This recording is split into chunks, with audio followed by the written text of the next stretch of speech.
Hello guys, welcome to NCERT classes by Pathana. और आज हम आपके लिए लेकर आए हैं क्लास 12 फिजिक्स का चैप्टर नंबर 7 अल्टरनेटिंग करंट का लेक्चर नंबर 2। हमें उम्मीद है कि आप लेक्चर नंबर 1 देखकर ही इस वीडियो में आए होंगे। चलिए चैप्टर नंबर 7 अल्टरनेटिंग करंट का लेक्चर नंबर 2 स्टार्ट करते हैं। हमने लेक्चर नंबर 1 में अल्टरनेटिंग करंट, डायरेक्ट करंट या फ्रिक्वेंसी, एम्पलीट्यूड, मीन और एवरेज वैल्यू अल्टरनेटिंग करंट या हाफ साइकिल के लिए रूट मीन स्क्वायर वैल्यू और 5 हम सर्किट भी पढ़ चुके थे। सबसे पहला प्योर रेजिस्टिव, फिर प्योर इंडक्टिव, फिर प्योर कैपेसिटिव, फिर आरएल सर्किट, फिर RC circuit, pure capacitive circuit वो जिसमें करंट 90 डिग्री आगे होता वोल्टेज से, या प्योर रेजिस्टिव सर्किट वो जिसमें करंट 90 डिग्री पीछे होता। तो ये सारी चीज़ें हम पहले ही पढ़ चुके हैं। लेकिन हमारे सीबीएसई के 2023 के लेटेस्ट सिलेबस के अनुसार हमें जो आरएल सर्किट में पढ़ना पड़ता, जैसे हम पढ़ते हैं ना कि भाई हमें जो मेन जो 2023 के जो सिलेबस में जो टॉपिक पढ़ने होते हैं वो ये पढ़ने होते हैं कि हमारे जैसे 8 टोटल सर्किट है, तो टोटल जो मेन है वो तो आरएलसी सर्किट है सिलेबस में। 5 वो सर्किट पढ़ने हैं, लेकिन जो वीडियो बनी है तो पढ़ने हैं, लेकिन मेन फोकस आपको आरएलसी सर्किट पर रखना। तो आरएलसी सर्किट वो सर्किट है जिसमें रेजिस्टेंस के साथ साथ इंडक्टर लगा हो और कैपेसिटर लगा हो। उस सर्किट को हम एलसीआर सर्किट या आरएलसी सर्किट बोलते हैं। बड़ा फेमस है आरएलसी सर्किट, एलसीआर सर्किट, इसके दोनों ही नाम है। वोल्टेज की equation E=E0 sin ωt। Clear है इतनी बात। अब रेजिस्टेंस को हम R से डिनोट कर दें, इंडक्टर को हम L से डिनोट कर दें और कैपेसिटर को मैं C से डिनोट कर देता हूं। हम क्या करते थे, जैसे हमने प्योर इंडक्टिव या प्योर कैपेसिटिव या प्योर रेजिस्टिव सर्किट प्रूफ करे हैं, तो हम क्या करते थे, कुछ रिलेशन बैठाते थे कि भाई मैं कुछ रिलेशन, जैसे हमने प्योर रेजिस्टिव में ओम्स लॉ लगा दिया, प्योर कैपेसिटिव हमने लगा दिया C=Q/V वाला रिलेशन। जब हमने प्रूफ करा था कि प्योर इंडक्टिव सर्किट में रिलेशन लग गया V=L/di/dt। लेकिन इनमें रिलेशन नहीं लगता। जो आरएल सर्किट, आरसी सर्किट या आरसीएल सर्किट है, इनमें हम वोल्टेज का सम कर देते हैं वेक्टर्स फॉर्म में, जैसे आरएल और आरसी में करा था। इसमें आरएलसी है तो इसमें हम 2 केस में वेक्टर्स का सम करेंगे। ठीक है, इंपीडेंस का फॉर्मूला लगता है जब किसी सर्किट में एक से ज्यादा रेजिस्टेंस है तो हम उसे इंपीडेंस बोलते हैं। तो यहां पर जैसे हमने आरएल सर्किट के लिए, जैसे मैं यहां पे लिख देता हूं कि हमने आरएल सर्किट के लिए इंपीडेंस का फॉर्मूला पढ़ा Z=R² प्लस में XL का स्क्वायर। आरसी सर्किट के लिए हमने फॉर्मूला पढ़ा Z=√R² प्लस में XC का स्क्वायर। यही तो हमने पढ़ा। अब हम आरएलसी सर्किट के लिए फॉर्मूला डेराइव करेंगे। तो आरएलसी सर्किट में 2 केस में इंपीडेंस का फॉर्मूला डेराइव होता है। एक बार हम इंडक्टर को डोमिनेंट मानेंगे, एक बार हम कैपेसिटर को डोमिनेंट मानेंगे। सबसे पहला case register, pure resistive circuit वो सर्किट है जिसमें वोल्टेज करंट सेम डायरेक्शन में होते हैं। इंडक्टिव सर्किट वो सर्किट है जिसमें करंट 90 डिग्री पीछे होता वोल्टेज से। कैपेसिटिव सर्किट वो सर्किट है जिसमें करंट से 90 डिग्री पीछे वोल्टेज होती है। ये तीनों केस आपको क्लियरली समझ में आ गए होंगे, बिल्कुल क्लियर है। बस केस यहाँ पर ये है कि पहले हम डोमिनेंट इंडक्टर को मानेंगे, दोबारा हम डोमिनेंट कैपेसिटर को मानेंगे। तो 2 केस में इंडक्टर का फॉर्मूला डेराइव होता। तो पहले केस में मैं मान लेता हूं pure inductive circuit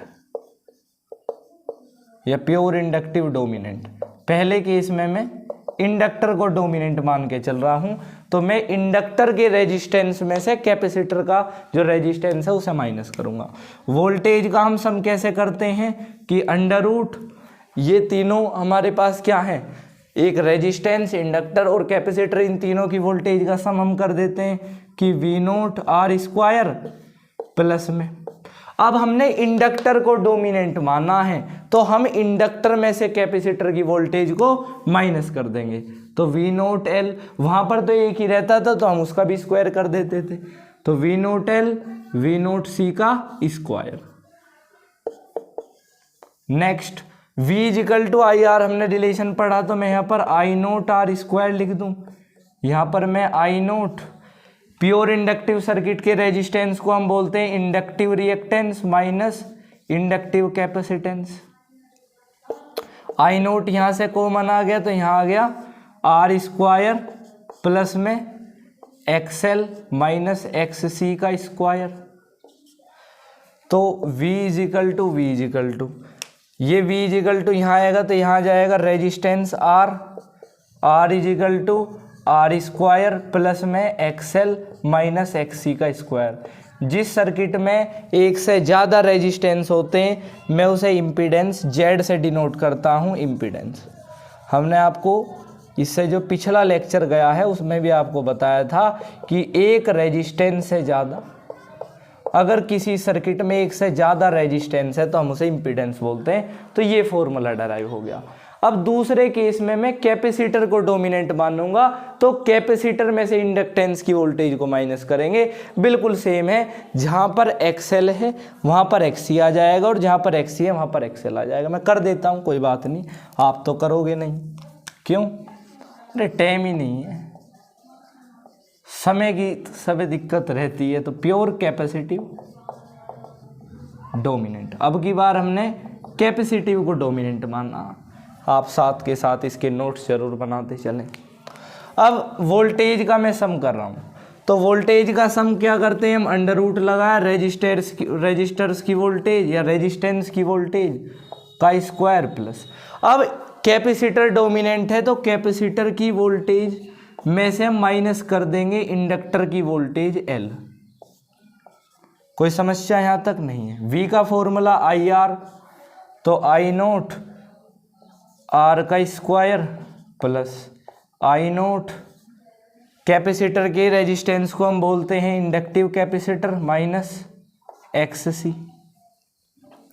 XL।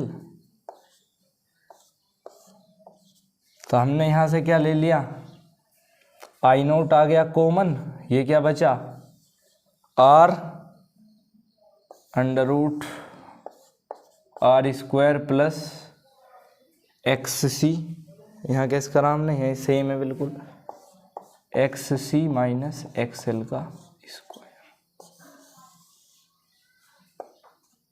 V equal to अब V upon I note R square plus में XC माइनस XL का स्क्वायर। ये लिख दिया रेजिस्टेंस R इजिकल टू, तो ये हमारा फॉर्मूला डेराइव हो गया कि आप इसे डायरेक्ट यहाँ ऐसे कर लें कि भाई जिस सर्किट में एक से ज़्यादा रेजिस्टेंस होते हैं उसे इम्पीडेंस बोलते हैं। तो ये फॉर्मूला डेराइव हो जाएगा R स्क्वायर प्लस में XC माइनस XL का स्क्वायर। नोट करें, काफ़ी इंपॉर्टेंट है। Next topic resonating frequency. Resonating frequency क्या होती है? आप ऐसे बोल सकते हो कि रेजोनेटिंग फ्रिक्वेंसी को मैं दूसरे शब्दों में नेचुरल फ्रिक्वेंसी के नाम से भी जानता हूँ। रेजोनेटिंग फ्रिक्वेंसी क्या होती है? द फ्रिक्वेंसी एट विच, एक ऐसी फ्रिक्वेंसी, द फ्रिक्वेंसी एट विच, एक ऐसी frequency eight which the inductive reactance, या जहाँ पर द इंडक्टिव रिएक्टेंस जो होता है, inductive reactance and capacitive reactance, inductive reactance and capacitive reactance जहाँ पर इक्वल होते हैं, कैपेसिटिव रिएक्टेंस, हम उसे क्या बोलते हैं? हम उसे रेजोनेटिंग फ्रिक्वेंसी के नाम से जानते हैं। इसका एक दूसरा नाम भी होता है फ्रिक्वेंसी ऑफ फ्री ऑसिलेशन। इसे हम दूसरे शब्दों में फ्रिक्वेंसी ऑफ फ्री ऑसिलेशन के नाम से भी जानते हैं कि हम इसे फ्रिक्वेंसी ऑफ फ्री ऑसिलेशन या FR से, बहुत सारी किताबों में से FR से डिनोट करा जाता कि रेजोनेटिंग फ्रिक्वेंसी को नेचुरल फ्रिक्वेंसी या फ्रिक्वेंसी ऑफ फ्री ऑसिलेशन, यहाँ पर फॉर्मूला हो जाता FR equal to 1/2π under root L/C। Clear है इतनी बात? तो एक ऐसी फ्रिक्वेंसी जहाँ पर इंडक्टिव रिएक्टेंस बराबर होता है कैपेसिटिव रिएक्टेंस के, inductive reactance and capacitive reactance, या आप ऐसे लिखें कि inductive reactance is equal to, बराबर होते हैं कैपेसिटिव रिएक्टेंस के, हम उसे रेजोनेटिंग फ्रिक्वेंसी या नेचुरल फ्रिक्वेंसी बोलते हैं। इसमें पहला केस ये रहता, इसके दो केस हैं कि जब फ्रिक्वेंसी से बड़ी रेजोनेटिंग फ्रिक्वेंसी होगी तो XC और XL ऐसे होंगे, XC ग्रेटर देन XL से। तीसरा केस ये आता कि जब रेजोनेटिंग फ्रिक्वेंसी से बड़ी है तो XL और XC, तो फिर XC बड़ा हो जाता है XL से। क्लियर है इतनी बात, नोट करें। नेक्स्ट टॉपिक है इम्पीडेंस ट्राइंगल। इम्पीडेंस ट्राइंगल वो ट्राइंगल होता है, द ट्राइंगल या द राइट एंगल ट्राइंगल भी हम इसे बोलते हैं, द राइट एंगल ट्राइंगल। एक ऐसा राइट एंगल ट्राइंगल होता है विच शोज द रिलेशन, जो रिलेशन बताता हो, विच शो द रिलेशन, जो रिलेशन बताता हो बिटवीन द इम्पीडेंस रेजिस्टेंस और रिएक्टेंस एंड रिएक्टेंस के बीच में। हम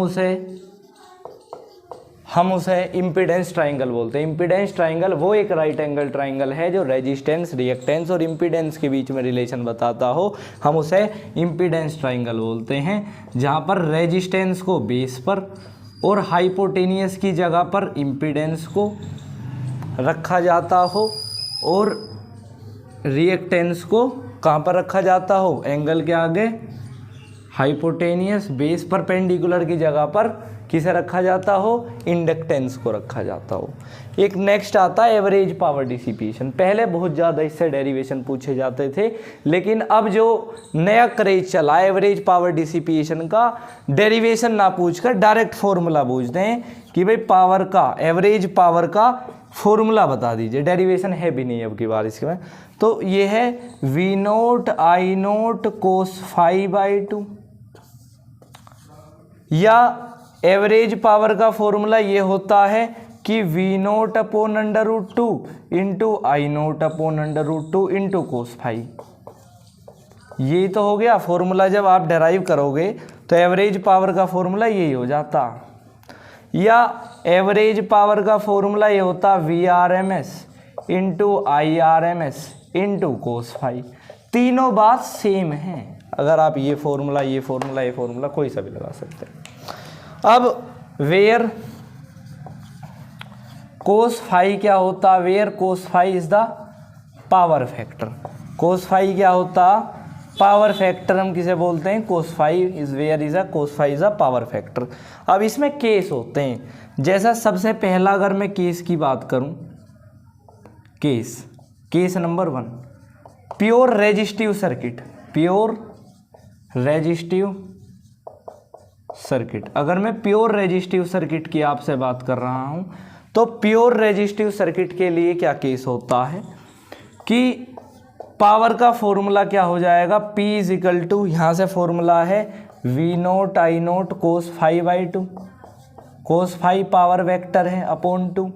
अब मुझे पता है कि उसमें phase difference pure resistive circuit में 0 होता, तो V0 I0 upon 2 P is equal to.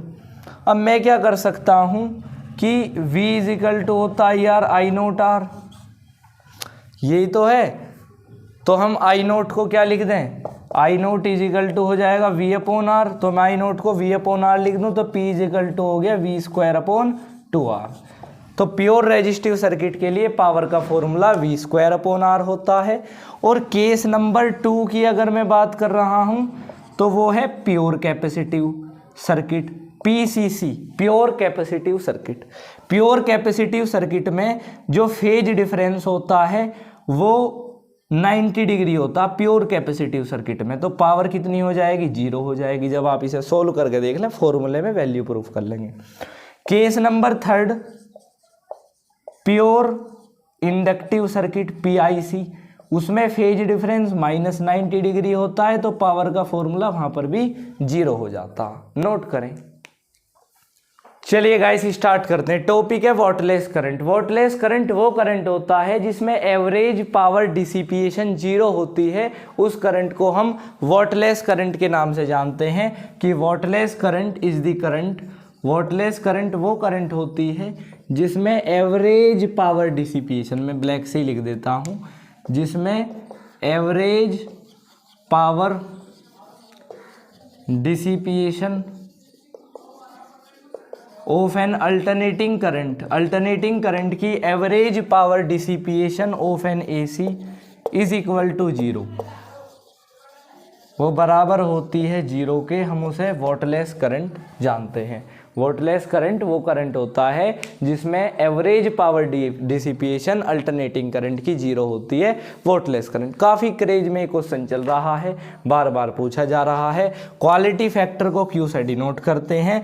Quality factor बराबर होता है रेजोनेटिंग फ्रिक्वेंसी को ओमेगा आर से भी डिनोट करते हैं, फार से भी, और बैंडविड्थ। बैंडविड्थ का अब की बार डेरिवेशन कट चुका है, आप सिलेबस को चेक कर सकते हैं। तो क्वालिटी फैक्टर का फॉर्मूला डेराइव हो जाता 1/r और L/C। हम इसे क्वालिटी फैक्टर के नाम से जानते हैं। क्वालिटी फैक्टर भी काफ़ी कॉमन है। देखिए अब नेक्स्ट टॉपिक बचा हमारा ट्रांसफॉर्मर। ट्रांसफॉर्मर आप YouTube पे सर्च करें NCERT classes bye Bhadana transformer video. हमने इसकी ट्रांसफॉर्मर जो टॉपिक है उसकी सेपरेट वीडियो आपके लिए बना रखी है, जाएं उस जाकर वीडियो को देखें। और उस वीडियो में हमने ट्रांसफॉर्मर के क्वेश्चंस भी प्रैक्टिस कराए हैं।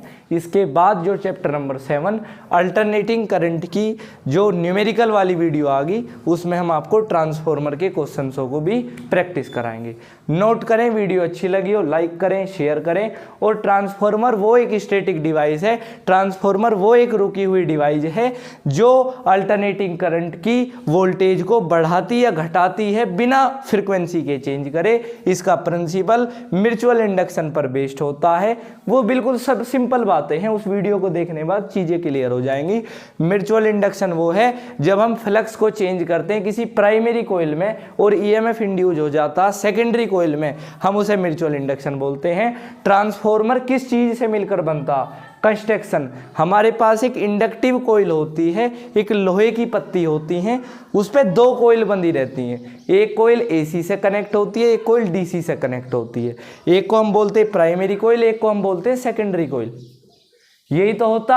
अब अल्टरनेटिंग करंट वाली जो कोइल है वो फ्लक्स को पैदा कर देती है, ऐसी करंट फ्लक्स को पैदा करेगी और ईएमएफ इंड्यूस हो जाती है सेकेंडरी कोइल में। तो सिंपल क्या होता, फैराडे ने यही बताया था कि फ्लक्स के चेंज होने से ईएमएफ इंड्यूस होता है। चैप्टर नंबर 6 में आप ये पढ़ोगे। और हम एक रेशो यहाँ से फाइंड आउट कर लेते हैं कि सेकेंडरी कोइल, वो आपको बिल्कुल टेंशन न ले, सारी चीज़ें बिल्कुल लिखवा रखी है कि number of turns of secondary coil upon primary coil, voltage secondary coil, primary coil, के क्या होता है ट्रांसफॉर्मेशन रेशो, और ईएमएफ जितनी सेकेंडरी में इतनी प्राइमरी में। तो ये रेशो भी लिखवा रखा।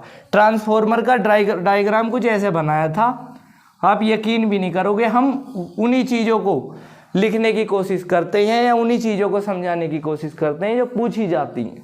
इसके जो न्यूमेरिकल वीडियो आएगी उसमें वही क्वेश्चन आएंगे जो आए हुए हैं। एनसीईआरटी के भी 1-2 क्वेश्चन कराएंगे। तो ट्रांसफॉर्मर का डायग्राम कुछ ऐसा बनाया था कि इस पे 2 इंडक्टिव कोइल लगी होती हैं। आप जाकर उसे जरूर देखना। एसी सोर्स से कनेक्ट है, एक रेजिस्टेंस से कनेक्ट होती है, ठीक है। इसे हम प्राइमरी बोल देते हैं, इसे हम सेकेंडरी बोल देते हैं। इसमें जो एसी है वो फ्लक्स पैदा करती है। जो एसी वाली जो कोइल है, the coil is connected to the AC source is produce the flux, तो then EMF is induce in the secondary coil. इसमें सेकेंडरी कोइल में ईएमएफ इंड्यूस हो जाता है जब भी। तो ये सारी चीज़ें काफ़ी जनरल से क्वेश्चन आते हैं। ट्रांसफॉर्मर को के से डिनोट करते हैं। 2 तरह के ट्रांसफॉर्मर, स्टेप अप जो वोल्टेज को बढ़ाने का काम करे, स्टेप डाउन जो वोल्टेज को घटाने का काम करे। स्टेप अप ट्रांसफॉर्मर वो जिसमें सेकेंडरी कोइल में नंबर ऑफ टर्न ज़्यादा हो, स्टेप डाउन वो जिसमें प्राइमरी कोइल में ज़्यादा नंबर ऑफ टर्न हो। तो वीडियो अच्छी लगी हो लाइक शेयर दी चैनल। और मैं तो आपसे यही कहूँगा कि ट्रांसफॉर्मर की वीडियो ज़रूर जाकर देख लें। वीडियो अच्छी लगी हो लाइक शेयर दी वीडियो।